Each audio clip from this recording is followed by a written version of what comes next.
प्रिय भैया बहनों, कक्षा 10वीं विषय हिंदी को लेकर मैं आपके सामने बहुत दिनों बाद ऑनलाइन शिक्षण में पढ़ाने का सौभाग्य प्राप्त कर रहा हूं। इसलिए आपको एवं आपके माता पिता अभिभावक बंधुओं को मेरा सादर नमन। भैया बहन, कक्षा 9 में हम रस पढ़ा चुके हैं और रस और वीर रस। कक्षा 10 में आपके 2 रस हैं, एक हास्य रस और दूसरा करुण रस। ये 2 आपके कोर्स में हैं, इनको पढ़ा रहे हैं। हास्य रस क्या होता है? जब किसी व्यक्ति की आकृति, विशिष्ट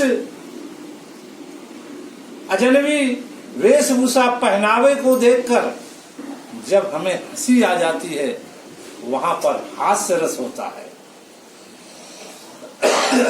काव्य को पढ़कर या सुनकर जब हम हंसने लगते हैं, हास्य के जो कवि होते हैं उनकी रचनाओं को सुनकर ठहाके मारकर हंसने लगते हैं, वहां पर हास्य रस की निष्पत्ति होती है।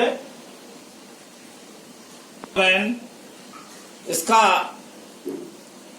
कुछ उदाहरण मैं बोल रहा हूं कि विंध्य के वासी उदासी तपोव्रत धारी महामुनि नारी दुखारे गौतम तरी सो कथा सुने भेमुनि ब्रंद सुखारे शिला सब चंद्रमुखी पर से पद पंकज कंज तिहारे औकीनी भली रघुनायक जू कर ना कर कानन को पग उधारे। भैया बहन, यहाँ पर संक्षिप्त अर्थ है। जिस समय भगवान राम जंगल में जा रहे हैं तो विंध्याचल पर्वत में पर पहुंच रहे हैं, तो वहां तो अनेक शिलाएं पड़ी थीं। उन्होंने अहिल्या को सुंदर स्त्री बना दिया था। तो वहां के जो ऋषि मुनि हैं वो भी ये सुनकर के प्रसन्न हो रहे हैं कि सब यहाँ शिला हैं, वो सुंदर स्त्रियां बन जाएंगी और हमको रोटी करने वाली मिल जाएगी। तो हंसी आती है इस बात पर, इसलिए हास्य रस हुआ है।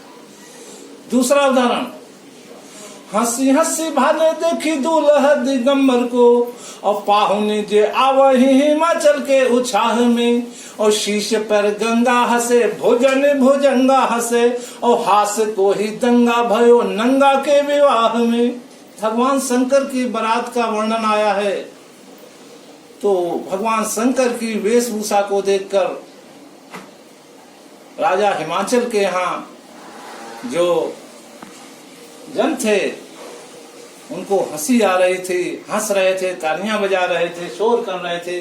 तो हास्य रस वहां का प्रकट हो रहा है। दूसरा देखते हैं करुण रस।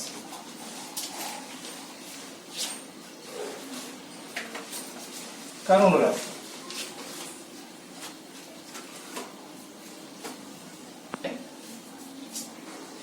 जब हमारा कुछ अनिष्ट हो जाता है, बिगड़ जाता है, किसी की मृत्यु हो जाती है, हम दुख के सागर में डूब जाते हैं, तो हमारे हृदय में शोक भर आता है। ऐसी स्थिति में करुण रस की निष्पत्ति होती है। उदाहरण है, श्रवण कुमार को जब राजा दशरथ ने बाण मारा था तो उनके माता पिता क्या हालत है उसका वर्णन करने किया है।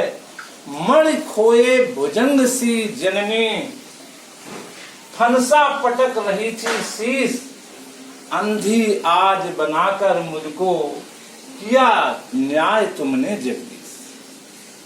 तो यहाँ पर हमारा हृदय करुणा से भर आता है, इसलिए करुण रस की निष्पत्ति होती है, करुण रस। धन्यवाद।